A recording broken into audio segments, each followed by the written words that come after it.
Hey, Chris Liepe here with the Recording Revolution. And in this video, we're going to talk about how to hear yourself in the best way possible when you're recording your vocals. Yeah. If I do what I want to, there'll be nothing left of me, and I won't say maybe. If I do what I want to, there'll be nothing left of me, and I won't say maybe. If I do what I want to, there'll be nothing left of me, and I won't say maybe.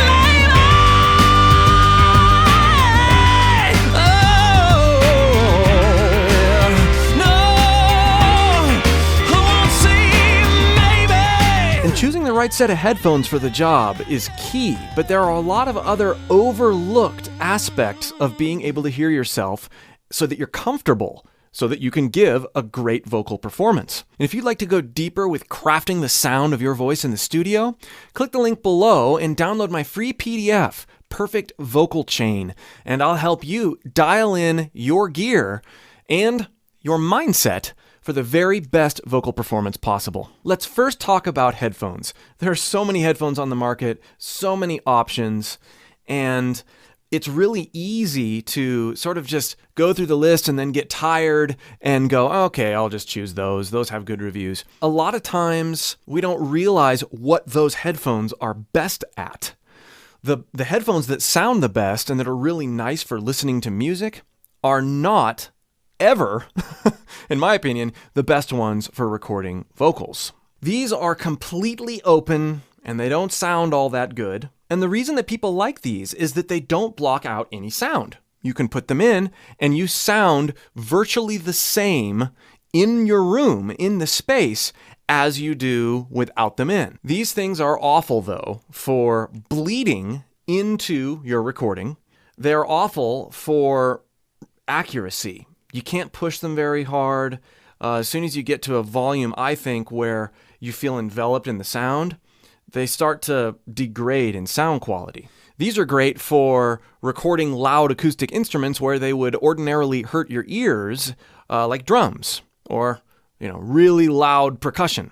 They don't let hardly any of your room sound come into your ears when you put them on. It's all muffled and low.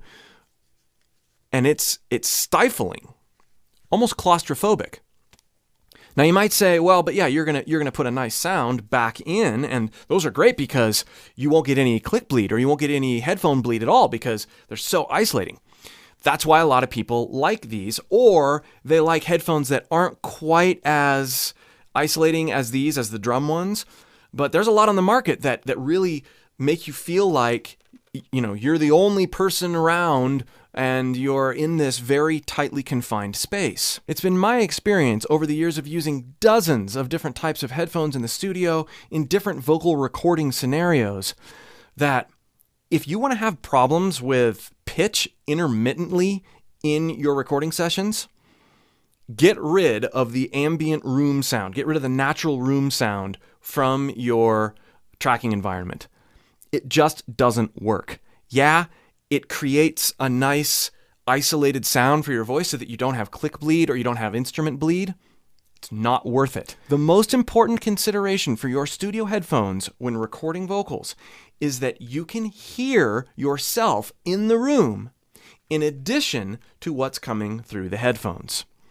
Now, this assumes that your room is relatively good sounding and that you're comfortable with the sound of your room, but your room is part of the vocal recording.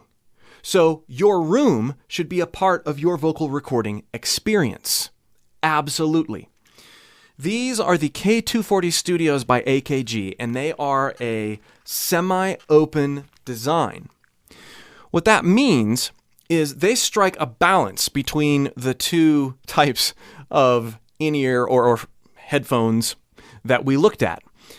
They are over the ear, so they minimize bleed while not sealing off the sound so that you can still hear the room. And these headphones don't have the greatest bass response, and they're not the most thrilling to just sit and listen to music with. They're not bad, but they're not great.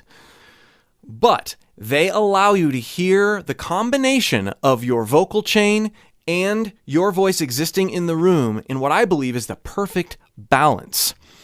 And they're not very expensive. Instrument bleed and other takes that you might get through the headphones, it's pretty good with these things. But don't worry about it. Don't be obsessed about having a perfectly clean, non-bleedy recording. If you listen to isolated vocals from a lot of your favorite recordings, there's tons of bleed. There's even speaker bleed and all sorts of things going on. Worry about the performance. Don't worry so much about getting the absolutely cleanest, most isolated signal. That's actually going to work against your performance. But as far as click, these things can be annoying because they don't exist in the eventual recording, right? We don't want to leave the click in our mix, so we don't want hints of the click in our mix at all. One of the main mistakes that people make is they choose, when vocal recording, a click that has tone in it. A click that sounds like this.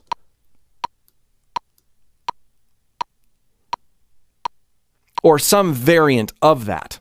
That's fine for when you have a mic that's not close to your headphones, or these, or if you're using more isolated headphones for drums or whatever.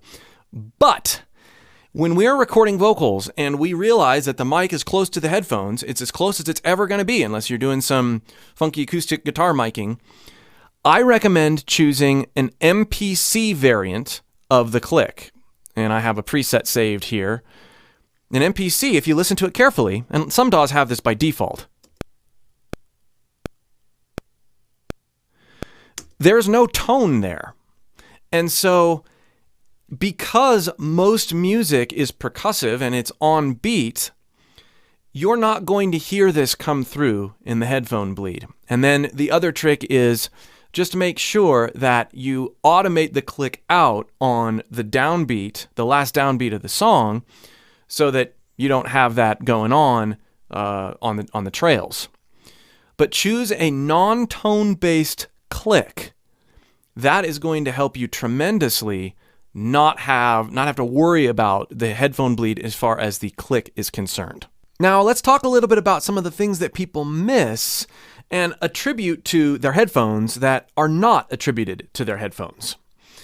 First of all, we've got a great pair of headphones already. These work great. If you don't have a signal chain dialed in that allows you to feel comfortable in your room and in context of what you're recording, the headphones aren't going to do you much good. They're a good starting point. So I'm going to show you my tracking signal chain. It helps bring my voice into an environment that I'm comfortable so I can deliver the best performance. Start with the headphones, work with the signal chain to get something that helps you hear and feel good about what you're doing. So far, you've been hearing me speak to you through this MA300 by Mojave and a Manly Core preamp with a mild compression ratio, 3:1, and a moderate threshold that allows for an average of about 12 dB of reduction. And then it's got a limiter circuit that's allowing me to be really flexible with how I hit this mic. So if you'd like more information on how I set up compression for singing, check out the video that I did on this channel called How to Make a Budget Mic Sound Pro, and you'll get lots more tips on compression. Also, the PDF has some great stuff in it as well. We're going to take this a step further, and we're going to craft a bit of a vocal environment that makes me really comfortable in the studio. I've added a little bit more compression and a little bit of saturation. Test, test, hey! I haven't really messed with the EQ. I'm happy with the sound. I can always mess with the EQ in post while I'm mixing. Hey, hey, and when I really go at it, the limiter gets kissed just a little bit. So I'm not doing anything too extreme here because I've already got a good sound coming in from my mic and preamp, but I want to taper it just a little bit more so that I can be very, very quiet or very, very loud. And the signal chain just takes it. This is a huge part of being comfortable in the studio. And yeah, if your headphones aren't right, nothing's going to be right. But the fact that I can attack my mic or whisper into my mic, coax it, it's a very big part of being able to deliver the right performance. Next, I add an early reflection reverb. Oh, ho, ho, Ho. This is just a basic room reverb. I'm using the Manny M Waves room plugin, but really any reverb works. It's just a matter of getting a little bit more space around the mic, a close early reflection space. Remember, we don't care if this is what we use in the eventual mix. We might, but we just want a bit more of a sheen around it. This widens the voice, doesn't leave a lot of tail. And of course, I've got this set up on an AUX and it's 100% wet. Then I add a bit of a hall reverb. And this reverb, now this is where I get a little bit more extreme. I don't know that I would use this necessarily. I might dial it back quite a bit in my eventual mix.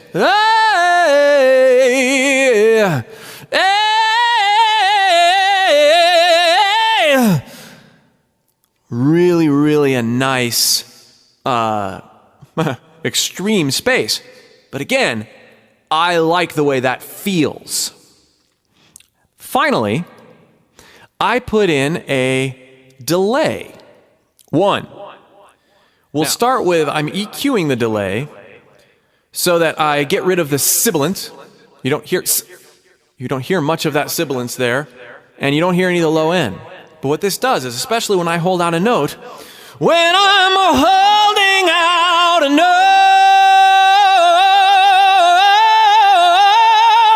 it attaches to my voice in a way that feels and sounds really nice. And then with the delay itself, I've got it set to eighth notes synced to the session, and I've got one of the sides delayed just a little bit. You can hear, if you're listening in headphones, you hear my voice in the center, and then you hear the instant eighth note delay spread across the spectrum. So this widens out.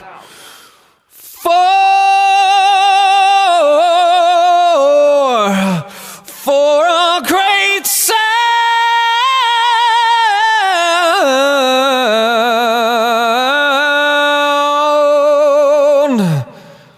My single voice ends up taking up more space in my rough mix that I'm tracking to. It helps me stay on pitch, because as other things are happening, even if I've got my mix set up in my headphones in a way that is comfortable with the other instruments, my voice takes prominence as I hold out notes. One of the main problems that people have in the studio when they're holding out notes is they lose their voice sometimes in the mix.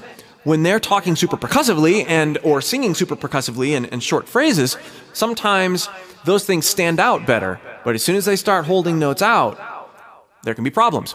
So this delay, the combination of the reverbs, helps my voice come front and center when I really need it most in the context of tracking.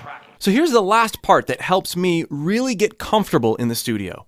Throw on a cool, non-threatening backing track and use my vocal effect chain, my tracking vocal effect chain, my headphones, get my levels, and then sing non-pressured improvisation, maybe just even a couple lines over the track. I'm not pressuring myself to get anything right. I'm not pressuring myself to do anything good. I am just improvising and getting comfortable with the chain and with what I'm hearing. I will do this before I go in to record anything meaningful every single time. It's a pre-recording ritual for me. And oftentimes the stuff that I record over has nothing to do with the type of music that I'm going to be recording with. I'll dial things more in on that session. But I like to just loosen up with something that is meaningless and maybe even familiar and comforting. I know what I've done has gotten you down. Can I hear myself when I'm low? I know down here I can hear myself. Yeah. And as I go higher, higher, higher,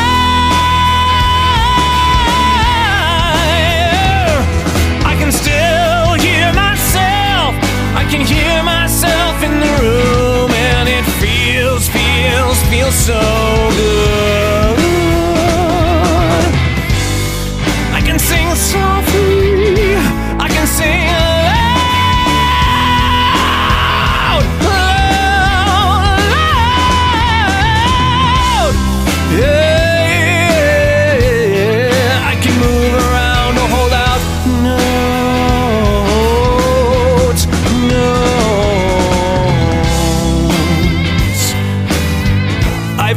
my goal of a cool chain and a way to hear myself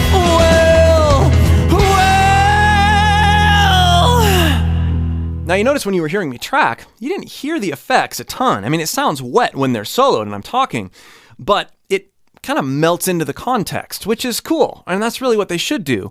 They're just helping support my voice so that I feel extra comfortable. So, get these effects, these basic effects dialed in. Choose a pair of semi-open headphones so that you can hear the room's context and do a little experimenting over something that is not needed. You don't need to be great. You notice I'm not in rhythm. I'm not doing anything. I'm not saying anything specific. I am testing out my vocal environment. And that is a huge, huge help so that you don't feel pressured going in to your recording session. You can hear yourself, you're warmed up, you have a good understanding of how things are going to feel when you attack your chain. All is well. Again, if you'd like more help getting your vocals dialed in the studio, click that link below and download my free PDF. Thanks, Graham, for having me on the channel again. We'll see you for more.